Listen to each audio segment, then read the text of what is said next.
Siapa nih yang udah pernah dengar tentang Kampung Batik Kauman yang ada di Solo?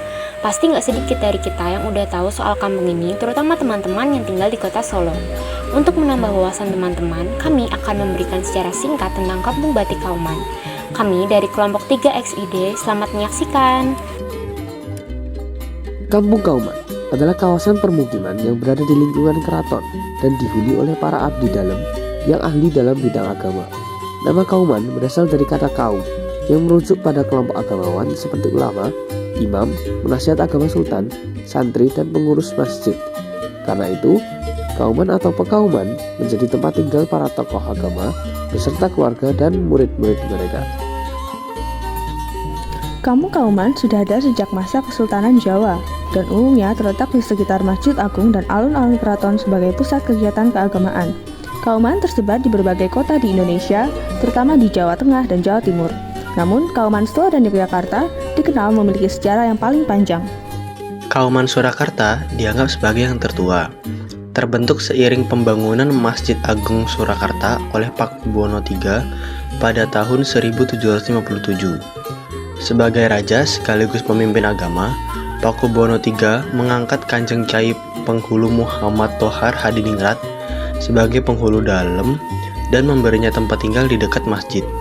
Para abdi dalam pemetaan lainnya yang bertugas membantu penghulu juga tinggal di kawasan ini.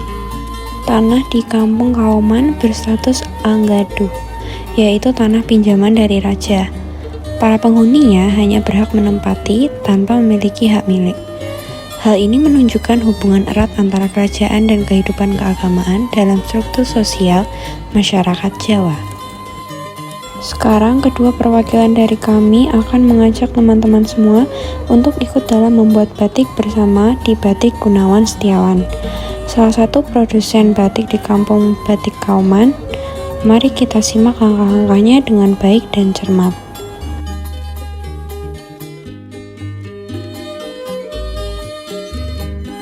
Pertama, siapkan kain mori atau katun putih. Kedua, gambar pola menggunakan pensil atau alat bantu lainnya di atas kain tersebut. Ketiga adalah mencanting, yakni proses menorehkan garis malam cair di atas garis pola yang telah digambar dengan menggunakan canting.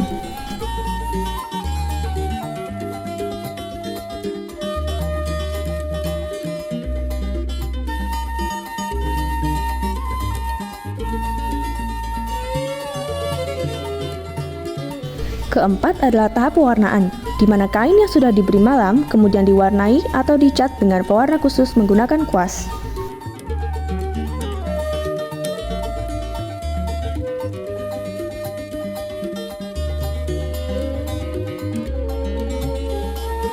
Yang terakhir adalah pelorodan, yakni di mana kain direbus untuk melelehkan dan menghilangkan malam.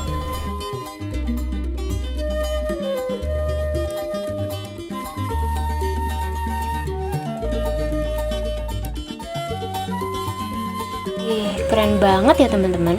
Ternyata proses membuat batik tradisional itu tidak semudah yang kita pikir. Nah, sekarang kita akan mengajak teman-teman semua untuk berjalan-jalan dan berkunjung ke Pasar Triwindu yang berada di Jalan Gatot Subroto, Prabon, Banjarsari, Surakarta. Pasar ini merupakan pasar antik kota Solo. Dilansir dari surakarta.go.id, pemberian nama Triwindu memiliki alasan sebagai penanda ulang tahun ke-24 kenaikan tahta Mangkunegara VII pada tahun 1939. Sebagai hadiah ulang tahun dari Gusti Nurul Kamaril kepada ayahnya, Mangkunegara VII, yang bertepatan dengan 3 Windu kenaikan tahta Mangkunegara VII. Pasar ini disebut Triwindu yang berasal dari dua kata Jawa, Tri dan Windu, yang berarti 3 dan Windu, berarti 8 tahun.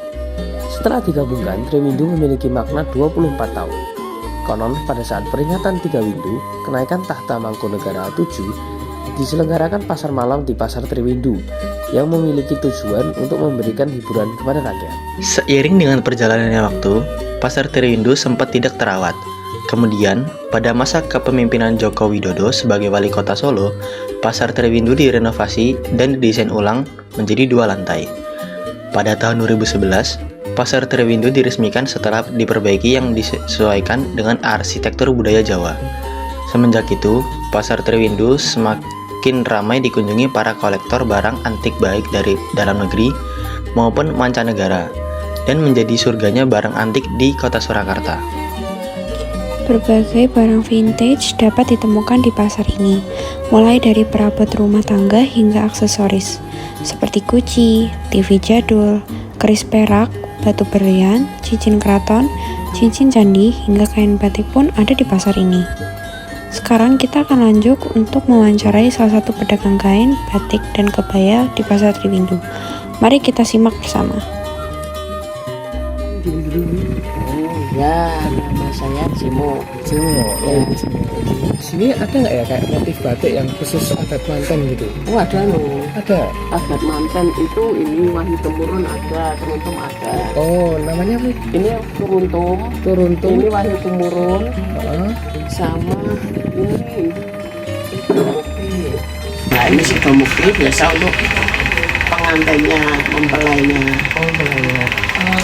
Ada filosofinya nggak?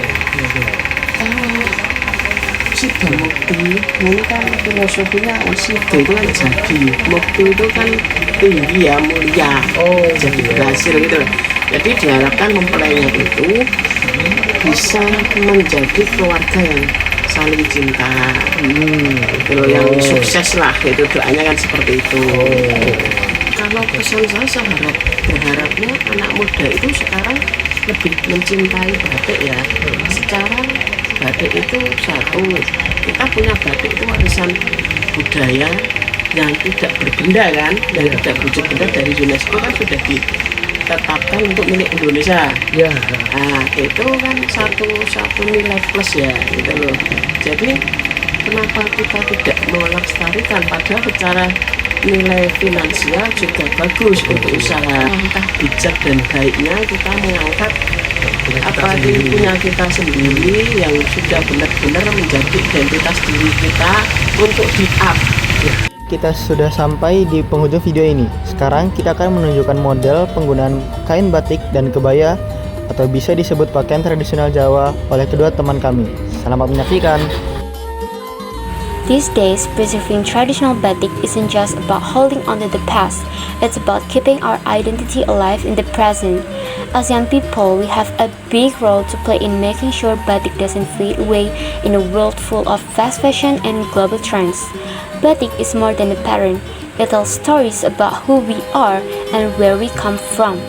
Wearing batik, designing with it, or even sharing it online can help keep it relevant and loved. If you don't take part now, who will? This is our time to step up and show that tradition and modern life can go hand in hand. When we talk about threats and challenges today, or what we call ATHG, we are not only talking about politics or disasters, but also the slow loss of our culture. Batik is part of what makes Indonesia unique, and letting it disappear would be like losing a piece of ourselves. That's why preserving batik is also a way of fighting back against cultural erosion and against forgetting who we are. We need to be proud of our roots and show it in how we dress, what we create, and what we share. Every batik piece we wear or promote is a quiet rebellion against losing our identity. Let's make preserving batik something we're proud to do together.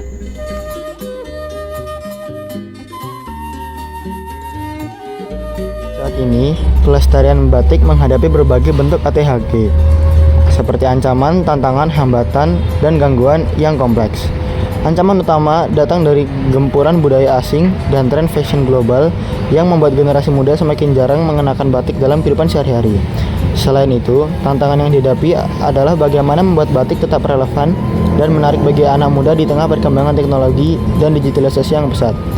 Hambatan juga muncul dari kurangnya edukasi dan pemahaman tentang nilai histori dan filosofi batik, baik di lingkungan sekolah maupun masyarakat umum. Tak hanya itu, gangguan eksternal seperti produk batik printing massal dari luar negeri yang dijual murah turut melemahkan posisi batik tulis dan batik cap asli Indonesia di pasar.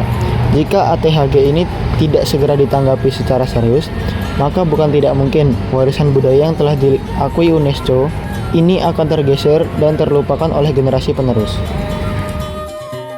Nah, sampai di sini dulu teman-teman. Liputan bersama kami sudah selesai. Sampai jumpa di lain waktu. Semoga informasi yang telah kami sampaikan sebelumnya dapat bermanfaat dan menambah wawasan kita semua. Terima kasih teman-teman.